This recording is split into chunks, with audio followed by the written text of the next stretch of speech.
யோவான் சுவிசேஷம் முதல் அதிகாரம் வசனங்கள் 19 முதல் 28வது வசனம் வரை. 19 வாசிக்கலாங்களா? எருசலேமிலிருந்து யூதர்கள் ஆசாரியரையும் லேவியரையும் யோவானிடத்தில் அனுப்பி, நீர் யார் என்று கேட்டபொழுது அவன் மறுதலியாமல் அறிக்கையிட்டதுமன்றி நான் கிறிஸ்து அல்ல என்றும் அறிக்கையிட்டான். அப்பொழுது அவர்கள், பின்ன யார், நீர் எலியாவா என்று கேட்டார்கள். அதற்கு நான் அவனல்ல என்றான். நீர் தீர்க்கதரிசியானவரா என்று கேட்டார்கள். அதற்கும் அல்ல என்றான்.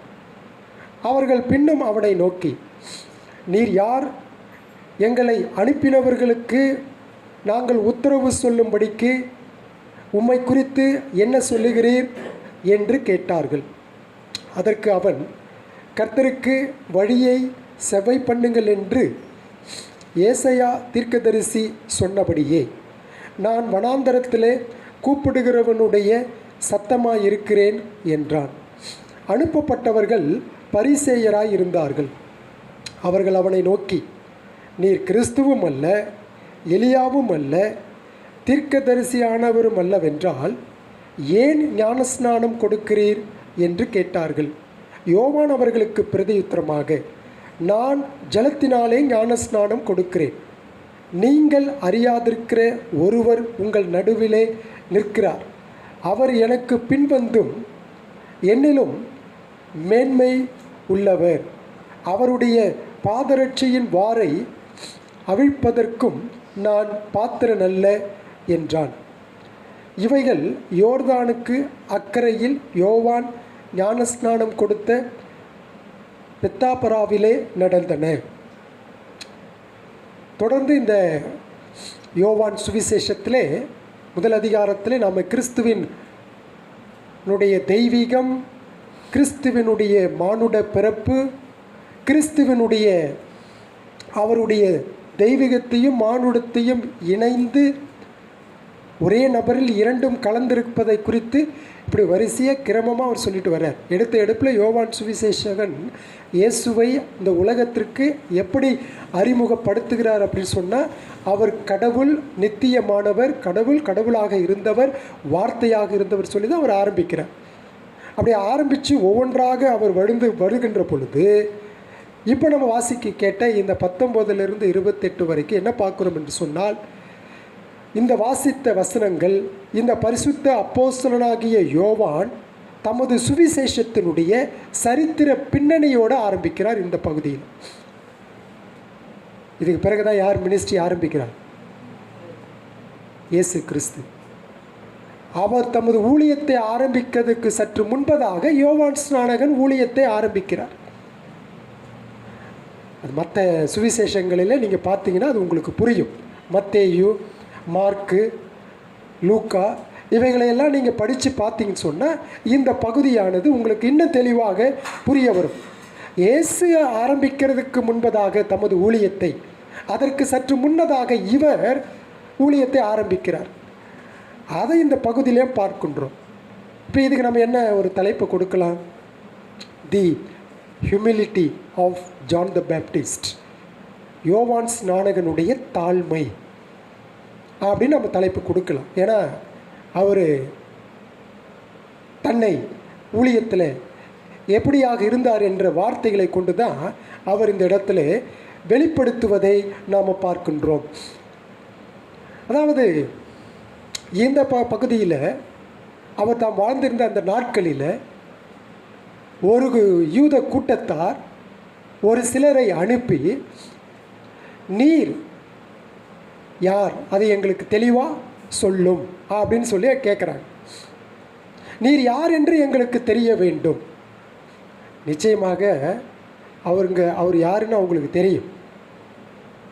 ஏன்னா அவர்கள் யூத பின்னணியிலிருந்து வந்தவன். அனுப்பினவர்களும் யூதர்கள். இவங்களுடைய அப்பா அம்மா பேர் என்னங்க? யோவான் ஸ்நானனுடைய அப்பா அம்மா பேர்? அப்பா சகரியா. சகரியா எலிசபெத் அவங்களுக்கு என்ன இல்லை, ரொம்ப நாளா குழந்தை கிடையாது. அவர் வயது சென்ற காலத்தில், மிகுந்த வயது சென்ற காலத்தில் அவன் பிறந்தான். சகரியா கூட என்ன செய்யலைன்னு சொன்னால், தேவதூதன் அறிவித்த போது அவன் அவிசுவாசம் கொண்டான். ஆண்டவர் அவனை என்ன செஞ்சிட்டாரு, ஊமையாக்கிட்டார். எப்போ பிறக்கிறானோ அப்போ தான் அவனுக்கு என்ன கிடைக்கும், பேச்சு வருன்னு சொல்லி. என்ன பேர் எழுதுன்னு கேட்டான். இந்த பேர் இல்லை, இந்த பேர் தான். ஏன்னா தேவதூதன் என்ன செஞ்சுருக்கிறான், சொல்லியிருக்கிறான். ஒரு பலகையில் எழுதி காட்டுவார். அவன் தான் இந்த யோவான் ஸ்நானன். அவனை பற்றி அங்கே இருக்கிறவங்களுக்கெல்லாம் தெரியாமல் இருக்க வாய்ப்பே கிடையாது. யூத சரித்திரத்தை ஆபிரகாமிலிருந்து தெள்ள தெளிவாக ரெக்கார்ட் பண்ணப்பட்டது தான் இந்த உலகத்தில் யூதனுடைய சரித்திரம். அவ்வளவு தெளிவாக ரெக்கார்டு கையில் வச்சுருப்பான். யாருக்கு தான் சரித்திரம் இருக்காது, புறஜாதிகளுக்கு தான் இருக்காது. புறஜாதிகள் ஏன் இருக்காது தெரியுங்களா? அவர்கள் பெரும் திரளான கூட்டம், புறஜாதிகள் உலகம் முழுவதும் பரவி கிடக்கிறார்கள். அவங்க ரெக்கார்ட்லாம் கிடையாது. இல்லை, யூதர்கள் யாருங்க? தேவர் நம்பர்ட். அவர்கள் கணக்கிடப்படக்கூடியவர்கள். நீ ஒவ்வொரு பழைய ஏற்பாட்டு ஒவ்வொரு பகுதியை வாசிச்சு பாருங்கள், அதில் தெரியும். 6 லட்சம் புருஷராக இருந்தார்கள். எங்கே படிக்கிறோம்? எகிப்திலேருந்து அவங்க வெளியே வந்து வனாந்தரத்தில் இருந்தப்போ படித்தோமா இல்லைங்களா? 6 லட்சம் புருஷர்கள். பார்த்தீங்களா, கணக்கு போடுறான் பாருங்க. அப்போ மற்ற மக்கள் எல்லாம் சேர்த்தா எவ்வளோவா இருக்கும்? அவங்க ஹஸ்பண்டு, தாத்தா, பாட்டி, பேர, முப்பாட்டை, வயசு அப்படிலாம் சேர்த்தா கிட்டத்தட்ட 30-40 லட்சம் இருக்கும். ஆனால் அதில் 6 லட்சம் புருஷர்களாக இருந்தார்கள் அப்படின்னு சொன்னால், யூதர்கள் எப்பொழுதுமே கணக்கிடப்படக்கூடியவர்கள் ஒரு சிறு திரளான கூட்டம்தான். நான் புறஜாதியெல்லாம் அப்படி கிடையாது. உலகம் புறா இருக்கிறான், உலகம் முழுவதும் பரவி கிடக்கிறான்.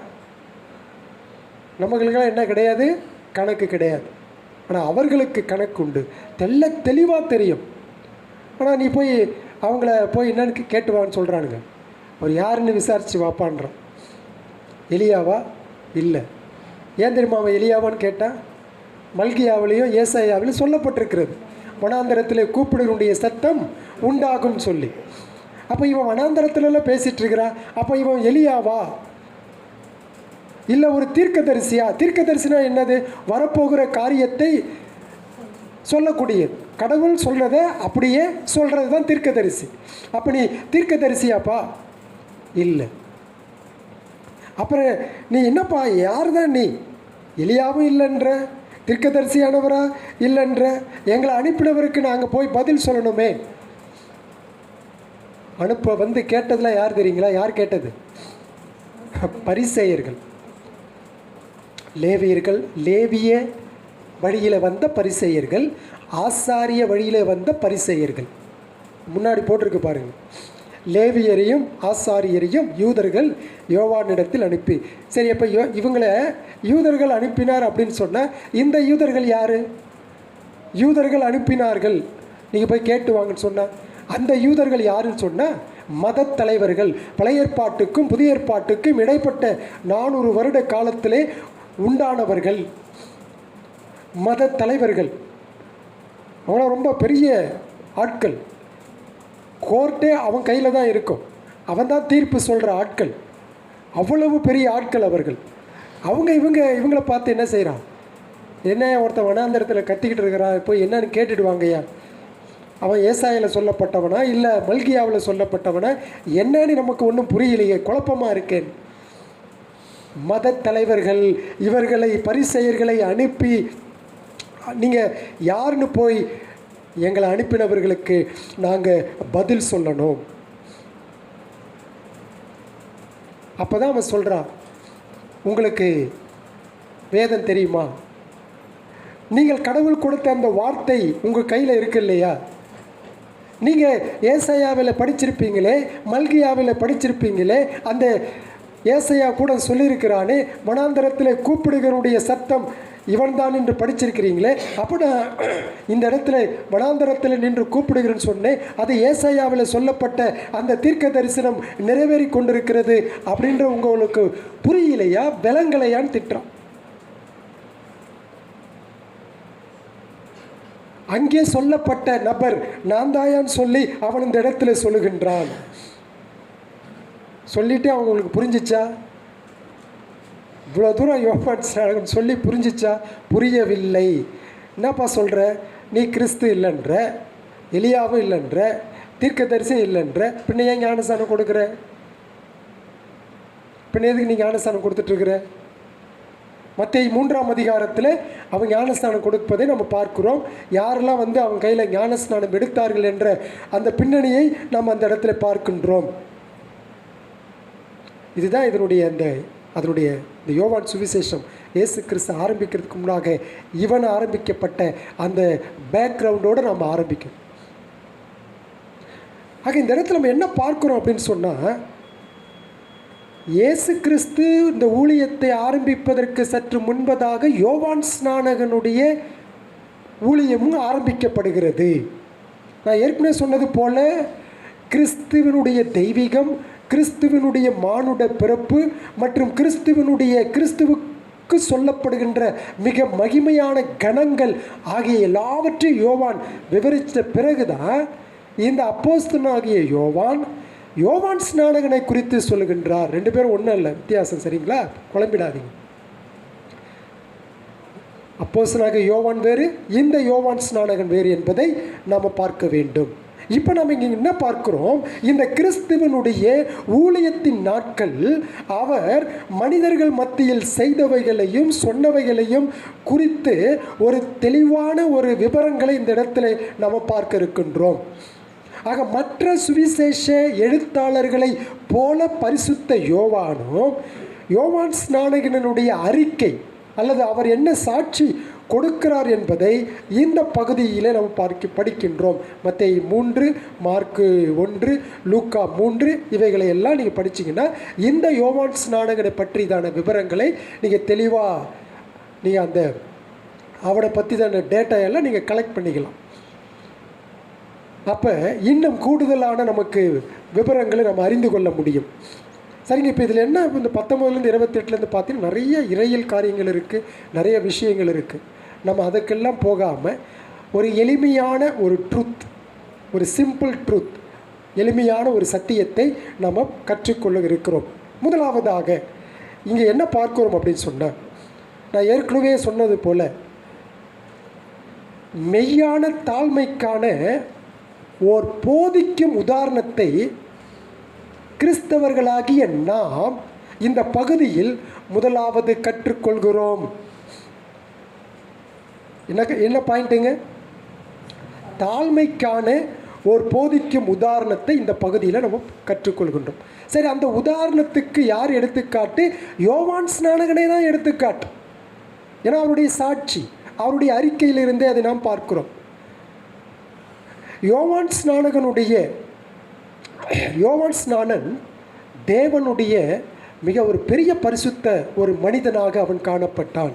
அது வேதத்தில் நாம் படிக்கின்றோம். ஆக வேதத்தில் உள்ள பரிசுத்தவான்களுடைய பட்டியலை எல்லாம் நீங்கள் பார்த்தீங்க அப்படி சொன்னால், இந்த யோவான் ஸ்நானகனை பார்க்கிலும் உயர்ந்தவர்கள் என போற்றப்படுகின்ற சிலருடைய பெயர்களும் வேதத்தில் நமக்கு பதிவு செய்யப்பட்டிருக்கிறது. பழைய ஏற்பாட்டில் வேதத்தில் ஒரு கடவுள் சொல்வார் இல்லைங்களா, ஒரு சிறந்த மனிதன் யாருங்க? அவனை போல யாருமே இல்லைன்னு கடவுள் சாட்சி கொடுப்பாரு. யோபு. அவனை போல உத்தமன், அவனை போல சன்மான் யாருமே இல்லைன்னு ஆண்டவர் சாட்சி கொடுப்பார். அப்படிப்பட்ட ஒரு பரிசுத்தவான்களுடைய பெயர்கள் பழைய ஏற்பாட்டிலும் புதிய ஏற்பாட்டிலும் சில பேரை நம்ம பார்க்கிறோம். ஆனாலும் ஆண்டவராகிய இயேசு கிறிஸ்துவனுடைய வாயிலிருந்து ஒரு அருமையான வார்த்தை இந்த யோவான் ஸ்நானகனை பற்றி வருது. என்ன வார்த்தைங்க? ஆண்டவர் சொன்னார், இயேசுவே சொல்லியிருக்கிறார் யோவான் ஸ்நானகனை குறித்து, ஸ்திரீகளிடத்திலே பிறந்தவர்களில் யோவான் ஸ்நானகனை பார்க்கிலும் பெரியவன் ஒருவனும் எழும்பினதில்லை என்று அவர் சாட்சி கொடுக்கிறார். மத்தேயு 11ஆம் அதிகாரம் 11வது வசனத்தில் பாருங்கள், எவ்வளோ பெரிய மனுஷனாக இருப்பான்னு பார்த்து. ஆண்டவருடைய வாயிலிருந்து அந்த வார்த்தை வருது அப்படின்னு சொன்னால் அது எவ்வளோ பெரிய ஒரு ஆசீர்வாதம் இல்லைங்களா? என்னை குறித்து சொல்லுவாரா? உங்களை குறித்து அப்படி சொல்லுவாரா? ஒரு நாளும் சொல்ல முடியாது, சொல்லவும் மாட்டார். எவ்வளோ ஆச்சரியமாக இருக்குது பாருங்கள். ஆண்டவராகிய இயேசு கிறிஸ்து தாமே யோவானை குறித்து இன்னொரு விதத்தில் சொல்லும்போது சொல்கிறாரு. யோவான் 5:35 படிக்கிறோம், அவன் எரிந்து பிரகாசிக்கிற விளக்காயிருந்தான். அவன் எரிந்து பிரகாசிக்கிற விளக்காயிருந்தான். இதெல்லாம் ஆண்டவர் சொன்னாலும் கூட இருப்பினும் அந்த சிறந்த பரிசுத்தவான் அந்த யோவான் ஸ்நானகன் என்ன சொல்கிறான்? தன்னை தாழ்த்துகின்றான். தன்னை வெறுத்து தாழ்மையின் உருவாக இருப்பதை அவனுடைய வாயிலிருந்து வரக்கூடிய அறிக்கை நமக்கு காட்டுகின்றது. அதை தான் நம்ம கற்றுக்க போகிறோம். இவ்வளவு தூரம் ஆண்டவரே அவனை பற்றி சாட்சி கொடுத்திருந்தாலும் அவன் எரிந்து பிரகாசிக்கிற விளக்காய் இருக்கிறான். அவன் பெண்களிடத்தில் பிறந்தவர்களைப் போல இவனைப் போல வேறு எவனுமே உயர்ந்தவன் இல்லை என்று சொன்ன பொழுதும் கூட அவனுடைய தாழ்மையை பார்த்தீங்கன்னு சொன்னால் அவ்வளவு அருமையாக இருக்கும். இன்றைக்கி தாழ்மை அப்படின்னு சொன்னாலே நிறைய பேர் என்ன நினச்சிக்கிறாங்கன்னா உலக பிரகாரமான கண்ணோட்டத்தில் பார்க்கிறார்கள். கிழிஞ்ச ட்ரெஸ் போட்டிருந்தா, செப்பல் போடாமல் நடந்திருந்தா, ஒரு சிம்பிளான ஒரு எளிமையான ஆடை உடுத்திருந்தா, இதை தான் தாழ்மைன்னு அவன் யோசிக்கிறாங்க. காந்தியடிகளை போல் ஒரு இடுப்பில் ஒரு துணியை கட்டிக்கிட்டு சட்டையே இல்லாமல் தோளில் ஒரு டவலை ஒன்று மாட்டிக்கிட்டால் அதுக்கு பேர் தாழ்மைன்றான். உலக கண்ணோட்டத்தில் தாழ்மை என்பது வேற, வேத கண்ணோட்டத்தில் தாழ்மை என்பது வேற, கடவுள் பார்க்கிற தாழ்மை என்பது வேற. மனுஷனுக்கு புரியவே புரியாதுங்க. தாழ்மைனாவே என்னன்னு புரியாது. ஆனால் இந்த யோவான் ஸ்நானகனுடைய தாழ்மையை குறித்து நம்ம பார்க்கின்ற போது ஆச்சரியமாக இருக்கின்றது. ஆக நீ யாருன்னு போய் கேளுப்பா, அவன் என்ன சொல்கிறான்னு கேளுங்க அப்படின்னு மத தலைவர்கள் யூதர்களை அனுப்புனாங்க இல்லைங்களா? அவன் தன்னை இப்படிலாம் என்னை குறித்து இருக்கிறது அப்படின்னு சொல்லியிருந்தா அந்த மத தலைவர்கள் யோவானை வரவழைத்து அவனுக்கு அரியணையில் இடம் கொடுத்து அவன் கழுத்தில் மாலையை போட்டு உட்கார வச்சு அவனை பெரிய ஆளாக்கி அழகு பார்த்திருப்பார்கள்.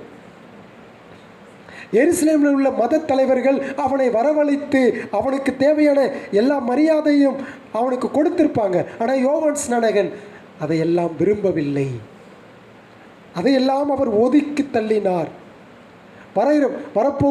தனக்கு வரப்போகின்ற புகழ்ச்சியான சகல காரியத்தையும் அவர் வெறுத்தவராக, ஒதுக்கி தள்ளினவராக, எல்லாவற்றையும் அவர் விட்டார். அவருக்கு எனக்கு எந்த பட்டமும் வேண்டாம்ப்பான்ட்டு. ஏன் அப்படின்னா அதுக்கு காரணம் இருக்கிறது. எந்த புகழ்ச்சியும் எனக்கு வேண்டான்னு சொன்னார். என்ன சொன்னார்? நான் வனாந்தரத்தில் கூப்பிடுகிறவனுடைய சத்தம்பா, அவ்வளோதானா? ஐ ஆம் த வாய்ஸ் ஆஃப் உனக்கு க்ரையிங் இன் த வில்டர்னஸ். போய் சொல்லுங்கள். இதுக்கு மேலே வேறு ஒன்றும் இல்லைன்ற. இதுக்கு மேலே ஒன்றும் இல்லை.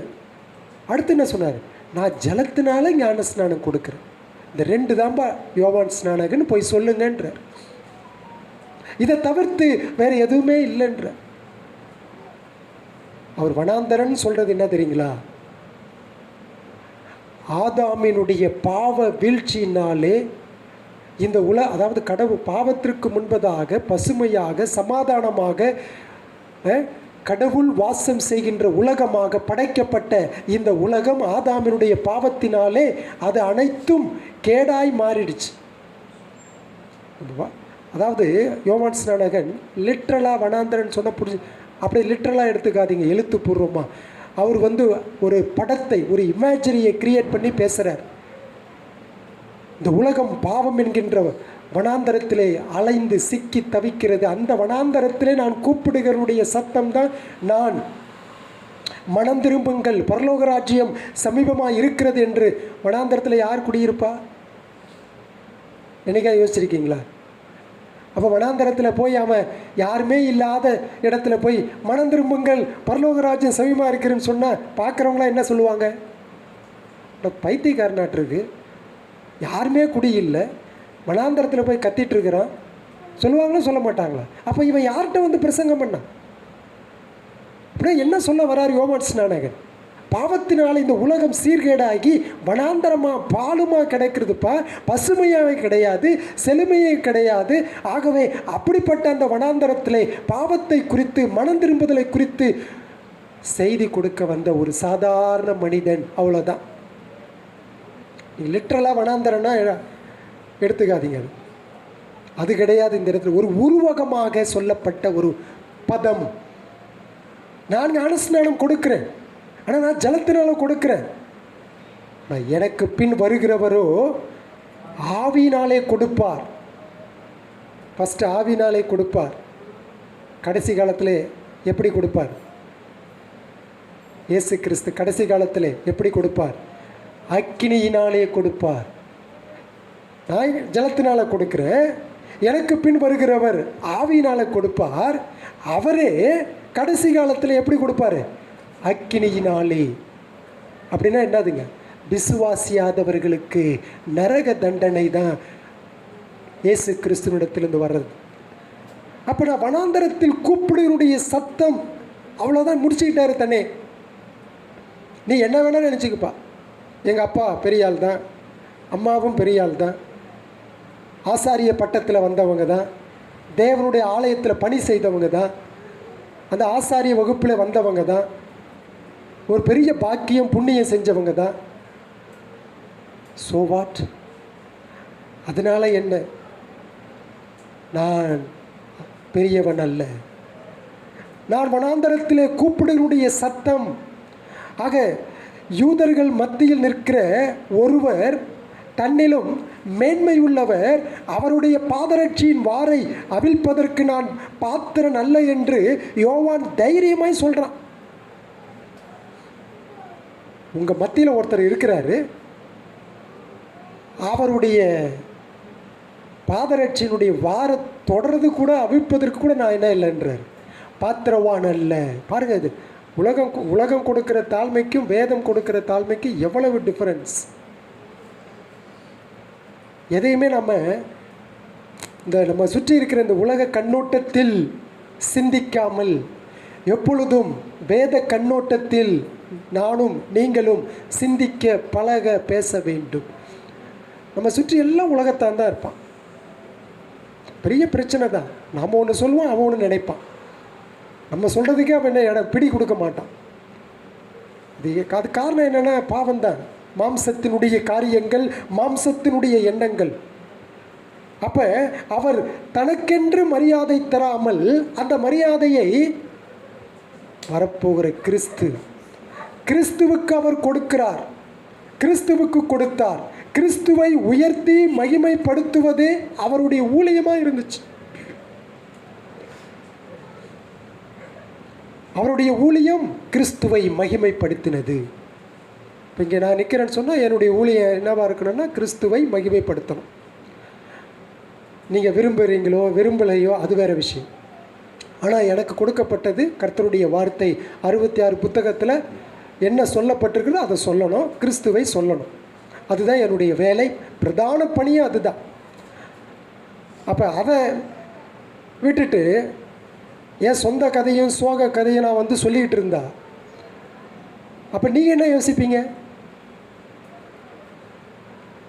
அட என் கதை தான் பிரச்சனைன்னு சொன்னால், என் கதை தான் இப்படி ஓடிட்டுருக்குன்னு சொன்னால், இதுக்கு மேலே இவருடைய கதை இவ்வளவு மோசமாக இருக்குது, இதை கேட்கவா நான் இங்கே வந்தேன் அப்படின்னு நீங்கள் யோசிப்பீங்க. பழமொழி சொல்லுவாங்கள்ல, கோயிலுக்கு போனால் இங்கே தான் பிரச்சனைனா அங்கே அதை விட ஒரு பேய் தலையை விரித்து போட்டு ஆடுதுன்னு சொல்லுவாங்கள்ல, அந்த பழமொழி மாதிரி தான் அது. அப்போ இங்கே நிற்கிற மனிதனுடைய வேலை என்ன அப்படின்னா கிறிஸ்துவை உயர்த்தி காட்ட வேண்டும். நீங்கள் யூடியூப்பில் அந்த கொரோனாக்கு பிறகு வந்துச்சு இல்லைங்களா, அதை பாருங்கள்.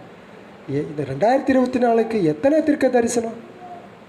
அடே அப்பா, யூடியூப்பை திறந்தால் 2024 தீர்க்க தரிசனம் நிறைவேறும். ஏன் முதல் நாள்லே ஜப்பானில் ஒரு இடத்துல பூமி அதிர்ச்சி வந்து 30 பேர் அவுட் ஆகிட்டான். எத்தனை பேர் அவுட் ஆகணும்னு தெரியல, ஆனால் சொன்னது 30 பேர். அவன் கொஞ்சம் எப்பவுமே ப்ரீகாஷனாக இருப்பான். டெக்னாலஜி இம்ப்ரூவ்மெண்ட், ஜப்பான் வந்து ரொம்ப ஓரளவு டெவலப்டு கண்ட்ரி, அடிக்கடி வருமா, அதனால் அவனுக்கு பழகி போயிடுச்சு. அதனால் கொஞ்சம் ப்ரீகாஷனாக இருப்பான். எந்த தீர்க்கதரிசின்னு சொல்லலை பாருங்க, யாருமே சொல்லலைங்க. ஆனால் அதை கேட்க இங்கேருந்து வேன் எடுத்துக்கிட்டு போவாங்க பாருங்கள், அதுதான் ஆச்சரியம். ஒவ்வொரு ஊராக திரியுவாங்க வேன் எடுத்துக்கிட்டு, அதுக்கு காசு செலவு பண்ணிக்கிட்டு அவர் என்ன சொல்கிறாரு அப்படின்னு சொல்லி கேட்குறதுக்கு போவாங்க.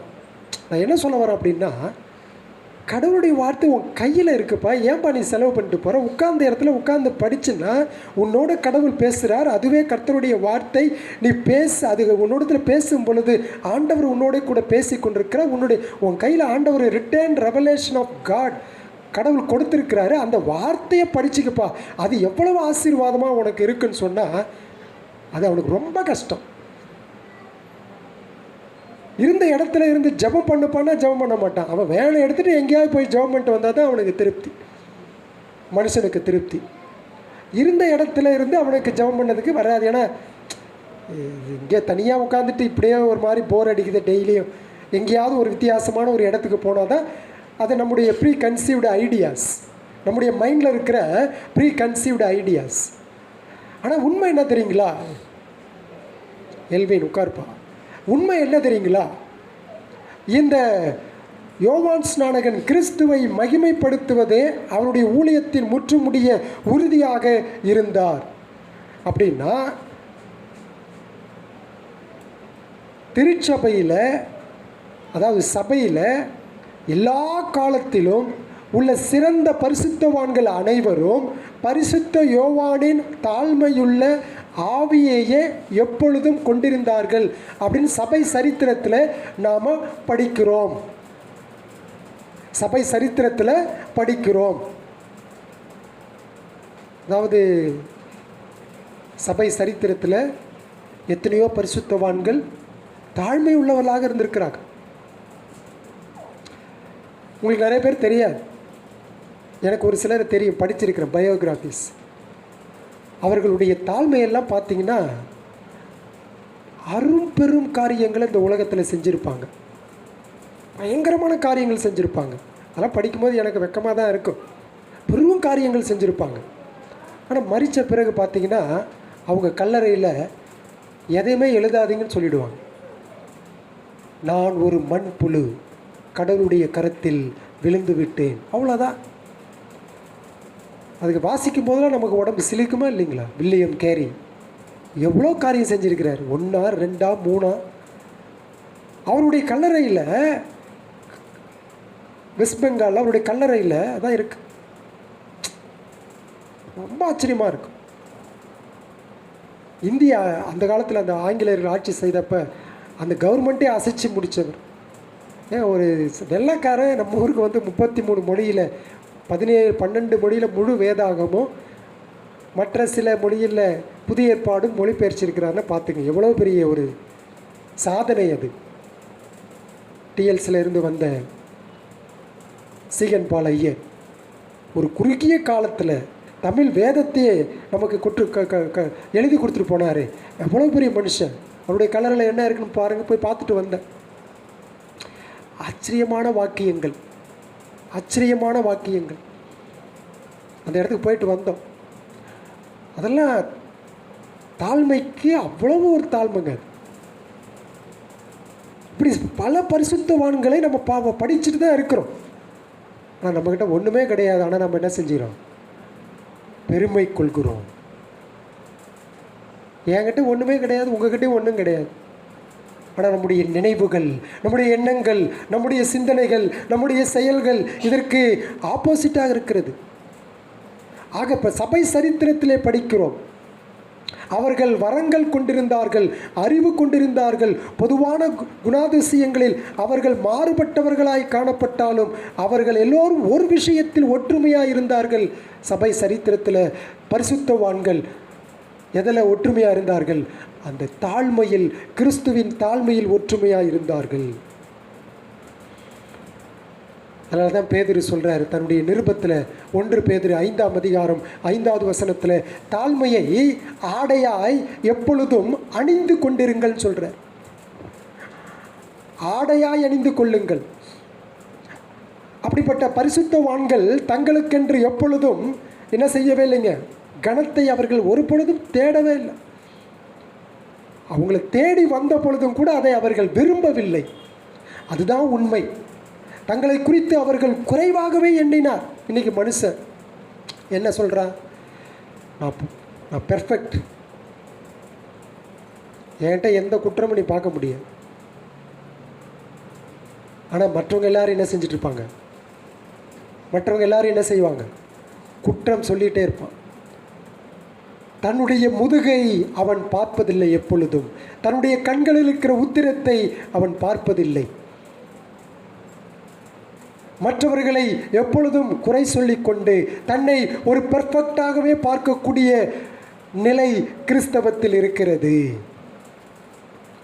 தங்களை குறித்து எப்பவுமே, உங்களை குறித்து என்னை குறித்து நாம் எப்பொழுதுமே கடவுளுக்கு முன்பதாக நீங்களும் நானும் மட்டுப்பட்டவர்கள், குறைவானவர்கள், அப்படி தான் நம்ம எண்ணணும். அதனால தான் யோவான் ஸ்நானகன் சொன்னால், அவர் பெருகவும் நான் சிறுகவும் வேண்டும் என்றான். யோவான் சுவிசேஷத்தில் படிக்கிறோம். அவர் பெருகும்படியாக தான் சிறுகும்படியாக. அப்படின்னா என்னது, கிறிஸ்துவே எல்லாமா இருக்கும்படி அவன் தன்னை பார்த்து கொண்டான். தன்னையும் தங்களையும் ஒன்றும் இல்லாதவனாக எப்பொழுதும் எல்லாருக்கும் முன்பதாக தன்னை வெளிப்படுத்தி கொண்டான். இங்கே தான் சீக்ரெட்டே இருக்கு. இங்கே தான் சீக்ரெட். என்ன சீக்ரெட்? தன்னைத்தான் தாழ்த்துகிறவன் உயர்த்தப்படுவான்.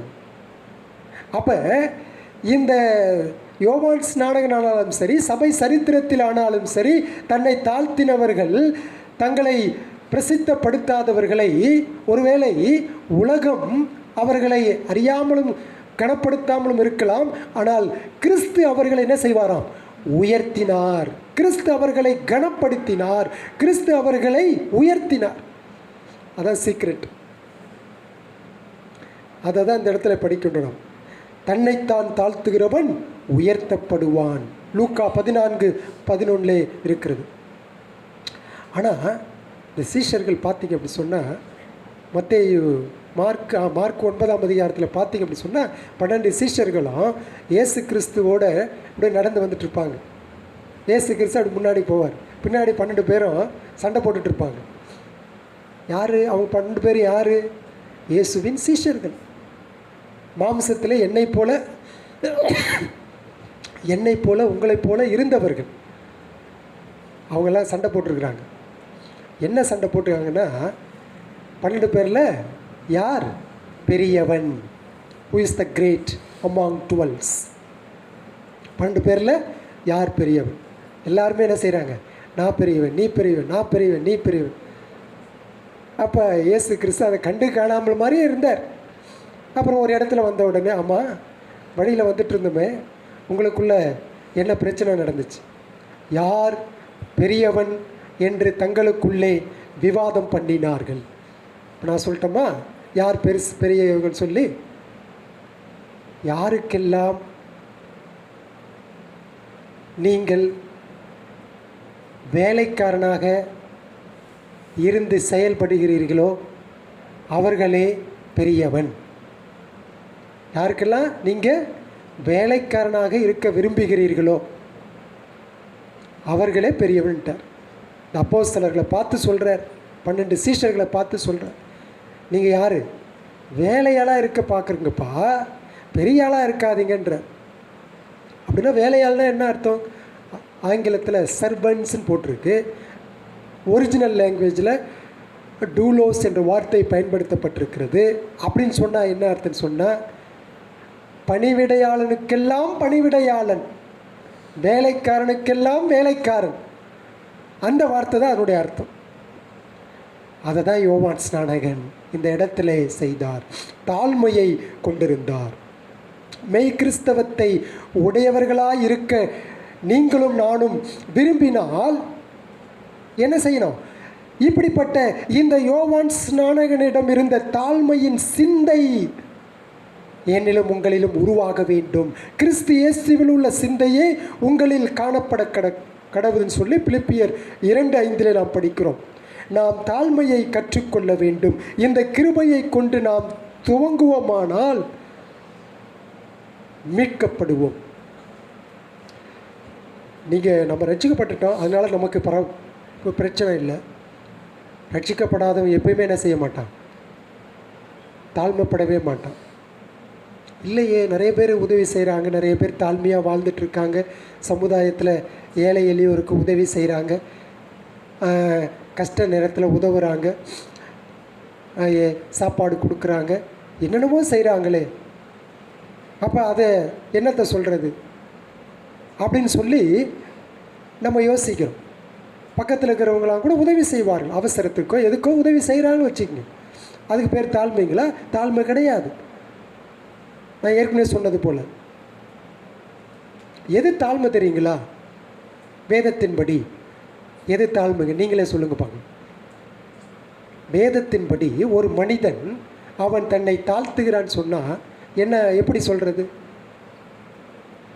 தாழ்மைனா எப்படி?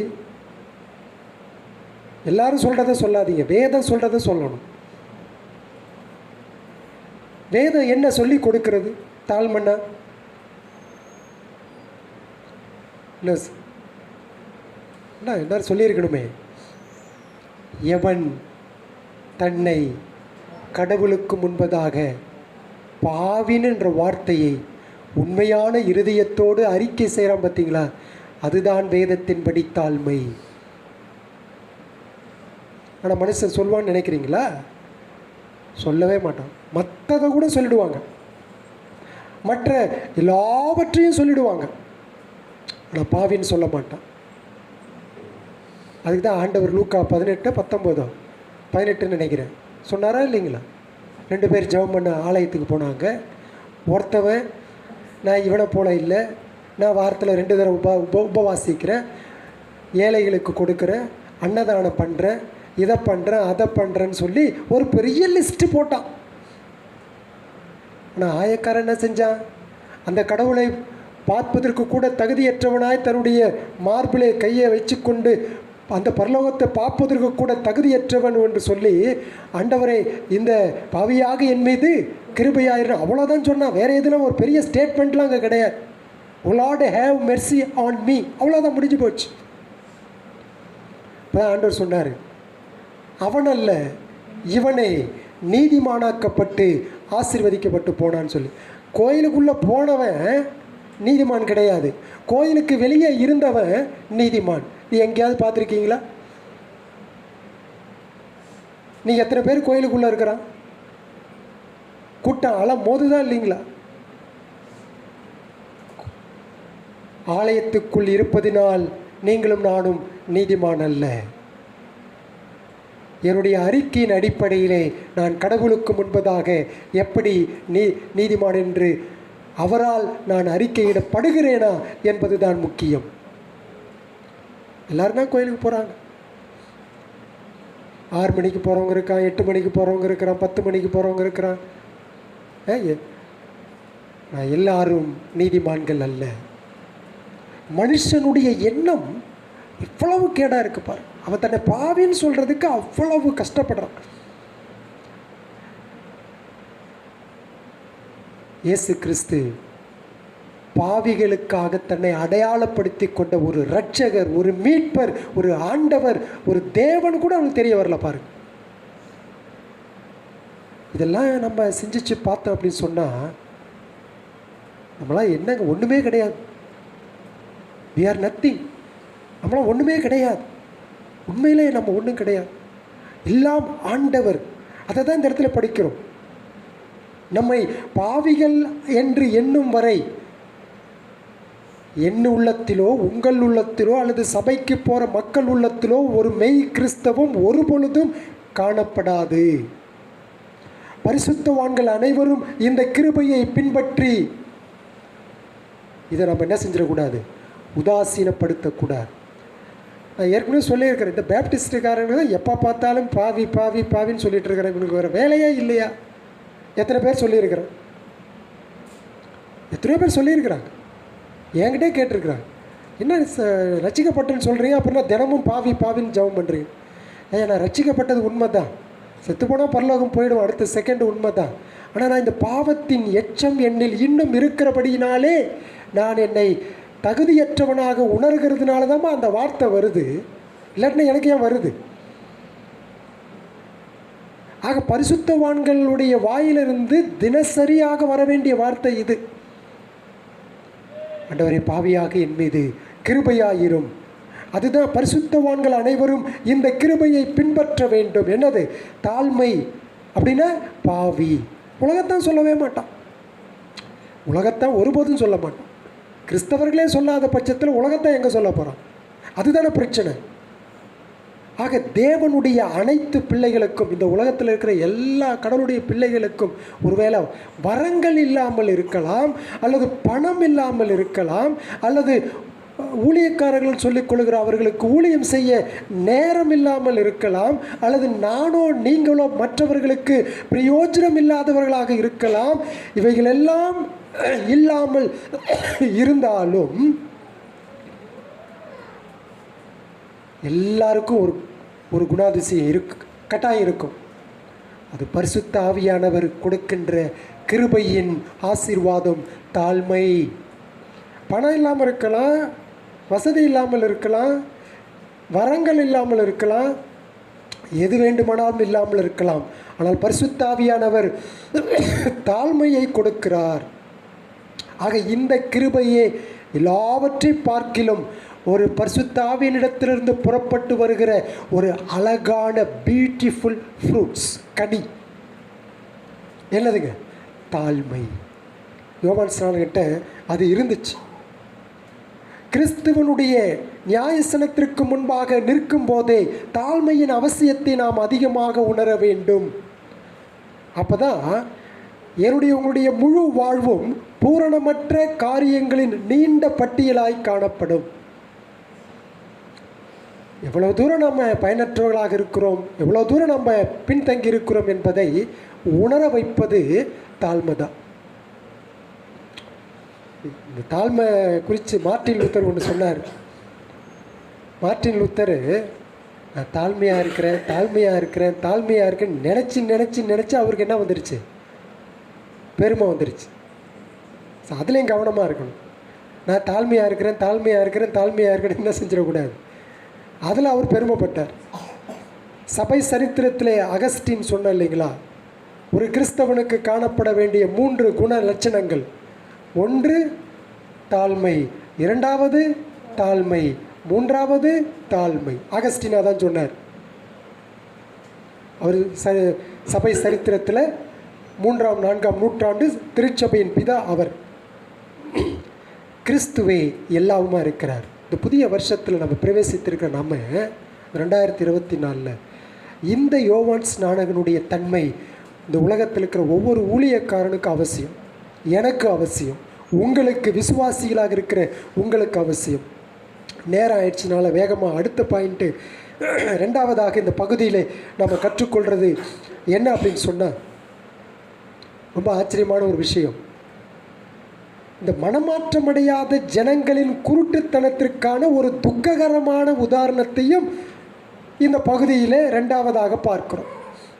என்னது? ஆச்சரியமாக இருக்கு இல்லைங்களா? அந்த உதாரணத்தை யோவான் ஸ்நானகனிடம் கேள்வி கேட்க வந்த யூதர்களுடைய மனப்பான்மையே அது நமக்கு கற்றுக் கொடுக்கிறது. சரி, நம்ம நிறைய முறை சொல்லியிருக்கிறோம், இந்த யூதர்கள் யாருக்காக காத்திருந்தாங்க? மேசியாவுக்காக காத்திருந்தாங்க. ஏன்னா பழைய ஏற்பாட்டில் வாக்குத்தத்தம் பண்ணப்பட்டது. இந்த யூதர்களை யாருடைய பிள்ளைங்க?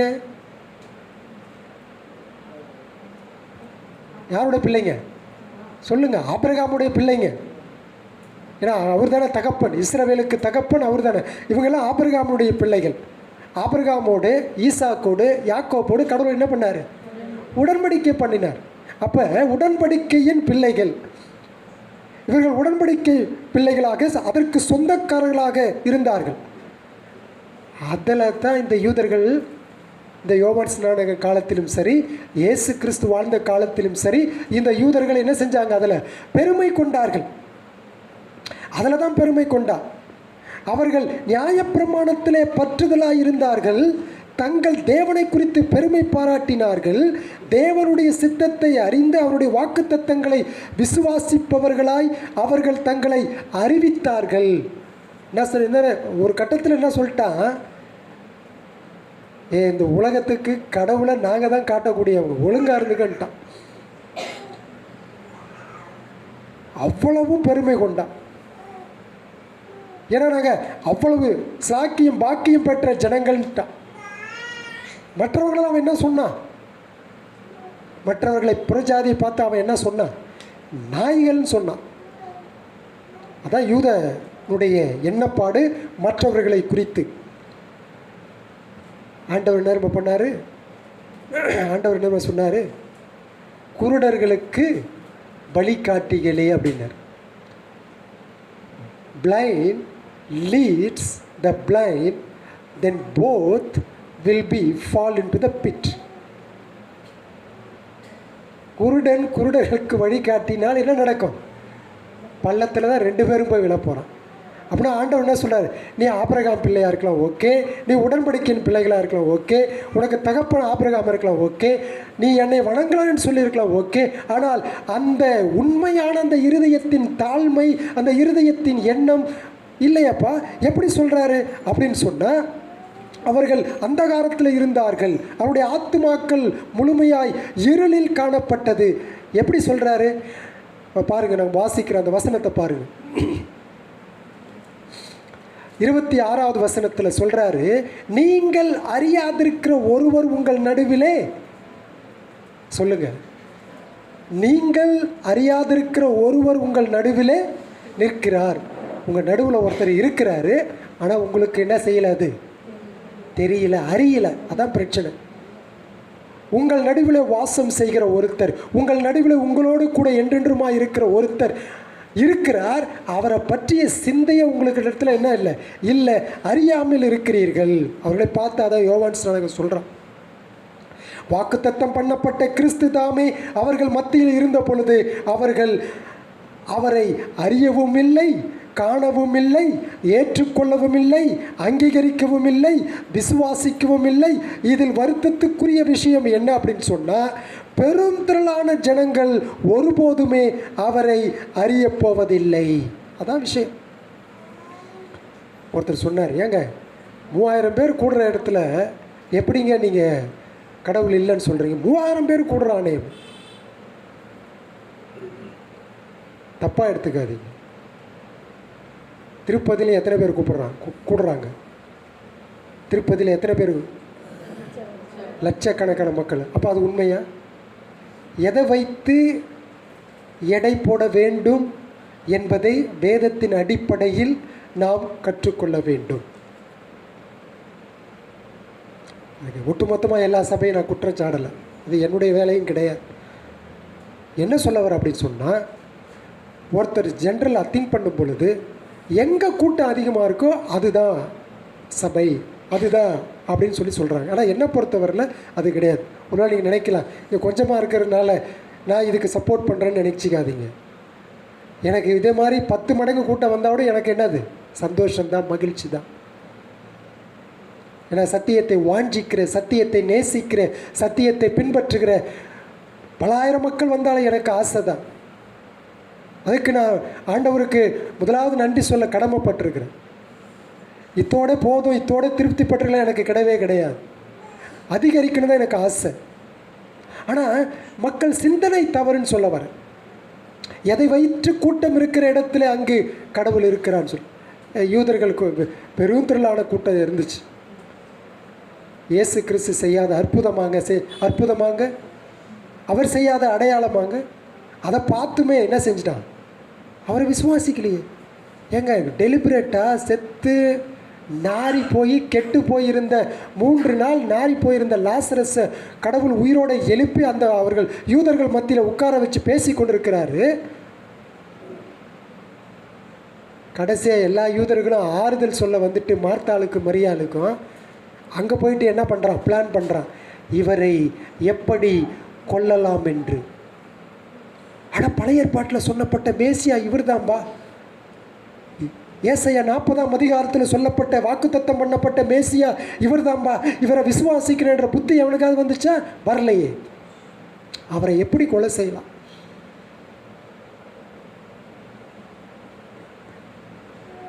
அவர்கள் மத்தியிலே இருந்த ஒருவரை அவர்கள் அறியவில்லை. இன்றைக்கு மனுஷன் இந்த ஃபோட்டோவை பார்ப்பான், இல்லை படத்தை பார்ப்பான், இல்லை எதையோ பார்த்து எதையோ வணங்கி கொண்டிருப்பான். ஆனால் அவர்கள் காணாத ஒருத்தர் அவர்கள் பக்கத்திலே இருக்கிறார். மனுஷனுக்கு அது தெரியாது. அந்த மனிதனை படைத்த கடவுள், அந்த மனிதனை உருவாக்கிய கடவுள், அந்த மனிதனை நேசிக்கிற கடவுள், அந்த மனிதனுடைய பாவத்திற்காக தன்னையே பலி கொடுத்த கடவுள் அவர் பக்கத்தில் இருக்கிறார். ஆனால் புரிஞ்சிக்க மாட்டான், தெரிஞ்சிக்க மாட்டான். அதை விட்டுட்டு எதையோ செஞ்சிட்ருப்பான், எதையோ செஞ்சிட்ருப்பான். அதை தான் இங்கே யோவான் சொல்கிறாரு, you are in your ignorance. உங்கள் நடுவிலே ஒருத்தர் இருக்கிறாரே, அவரை நீங்கள் அறியாமல் இருக்கிறீர்களே, அதுதான்பா குருட்டுத்தனன்றார். ஆகவே யோவான் ஸ்நானகனுடைய வார்த்தைகள் இப்பொழுது வாழ்ந்து கொண்டிருக்கிற இந்த 2024ஆம் ஆண்டிலே மனமாற்றம் அடையாத அநேக ஜனங்களுக்கும் உரித்தாக இருக்கிறது. இன்னமும் அவரை காணாத, அவரை அறியாத, அவரை விசுவாசிக்காத அநேகர் மத்தியிலே கிறிஸ்து நிற்கிறார், சபையில் இருக்கிறார். ஒருவேளை 3000 பேர் கூடுற இடத்துல கிறிஸ்து இருப்பார். ஆனால் அந்த கிறிஸ்து இருக்கிறது கூட அவனுக்கு தெரியல. ஆனால் தெரியாமல் அவன் என்ன பண்ணிட்டு இருக்கிறான், அவனுடைய சிந்தையிலே அவனுடைய மனசில் விருப்பத்தை போல என்னென்ன செய்யணுமோ அதையெல்லாம் அவன் செய்து கொண்டிருக்கிறான். காணக்கூடிய கண்கள் இல்லை. ரொம்ப கிளாசிக்காக இருக்கும் யோவான் 9ஆம் அதிகாரம். பிறவி குருடனை சுகமாச்சிட்டார். எல்லாரும் வந்து கேட்பாங்க, இவன் இங்கே உட்காந்து பிச்சை கேட்டுக்கொண்டு இவன் தானே இப்போ பார்க்குறான், என்ன ஆச்சு? அவங்க அப்பா அம்மாட்ட போய் கேட்பாங்க, இவன் உங்கள் பையன் தானே? ஆமாம். எப்படி இருந்தான்? பிறக்கும்போது குருடனாக இருந்தான், இப்போ பார்க்குறான், இது எப்படி? ஏன் ஏன்ட்ட கேட்குறீங்க? அவன் தான் வாலிபனாச்சு, அவன்கிட்ட கேளுங்க. அவன்னா சின்ன குழந்தையா, பேச தெரியாதா? போய் அவன்கிட்ட கேளுங்கப்பா. அவங்களுக்கு தெரியும் உண்மை. ஆனால் அவங்க சொல்லுவான், போய் அவன்கிட்ட கேட்டுங்க, அவன் ஒரு வாலிபன்.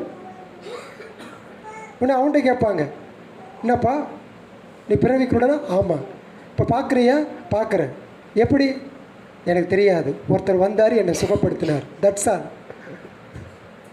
ஆனால் அவன் தேவாலயத்தில் அவன் கண்டு என்ன செய்கிறாரு? நீ குருடனாக இருந்தாய், இப்பொழுது பார்க்கிறாய். இதில் மட்டும் இல்லை, even in your spiritual darkness கூட கலைஞ்சு போயிடுச்சுட்டார். காண்கிறேன் என்று சொல்கிறவர்கள் குருடர்கள், தன்னை குருடன் என்று சொல்கிறவன் காண்கிறான் என்று கடவுள் சொல்லுகிறார். அதான் உங்கள் மத்தியில் ஒருத்தர் இருக்கிறார், அவரை பற்றி நீங்கள் தெரிஞ்சுக்குங்கப்பான்ற. ஆனால் அவரை பற்றி தெரியாமல் நீங்கள் என்னை பற்றி கேட்டு என்ன செய்ய போகிறீங்க? அதான் யோவான் ஸ்நானகனுடைய விஷயம். நான் ஒன்றுமே இல்லை, அந்த கிறிஸ்துவை விசுவாசி. இங்கே யாராவது ஒருத்தருக்கு நீங்கள் இந்த 2024 வந்திருக்கிறீங்க, உங்களுடைய மரணம் எப்போ நடக்கும் நமக்கு தெரியாது. உங்கள் மத்தியிலே நீங்கள் அறியாத ஒருவர் உங்கள் பக்கத்தில் இருக்கிறார். அவரை நீங்கள் உள்ளத்தில் எடுத்துக்குங்க, அவரை அங்கீகரிச்சுக்குங்க, அவரை விசுவாசிங்க. அவரை, ஆண்டவரே நான் பாவியாக இருக்கிறேன், குருடனாக இருக்கிறேன், என் கண்ணை திறங்க சாமின்னு சொல்லி கெஞ்சி கேளுங்க. அவர் உங்களோடு கூட இருக்கிறார், உங்களை ரட்சிக்கிறவர், உங்களை நேசிக்கிறவர், உங்கள் மீது அன்பு செலுத்துகிறவர். அந்த தேவனை பற்றி கொள்ளுங்கள், அந்த தேவனை நீங்கள் வழிபடுங்க. ரட்சிக்கப்பட்ட எனக்கு உங்களுக்கு என்ன சத்தியம்? Simple truth. யோவான் ஸ்நானனுடைய தாழ்மை தான் எனக்கும் உங்களுக்கும் என்றென்றுமாய் நம்முடைய மரண பரியந்தம் வேணும். மரண பரியந்தம் அந்த தாழ்மை வேணும். அந்த தாழ்மை எப்படியெல்லாம் வெளிப்படுத்தப்படணுமோ அப்படியெல்லாம் வெளிப்படுத்தப்பட வேண்டும். கர்த்தர் தாமே இந்த வசனத்தை நமக்கு ஆசீர்வதித்து தருவாராக. பாடல் புத்தகத்தில் ஒரு பாடலை பாடுவோம். அப்பொழுது கர்த்தருக்கென்று நாம் காணிக்கையை எடுப்போம்.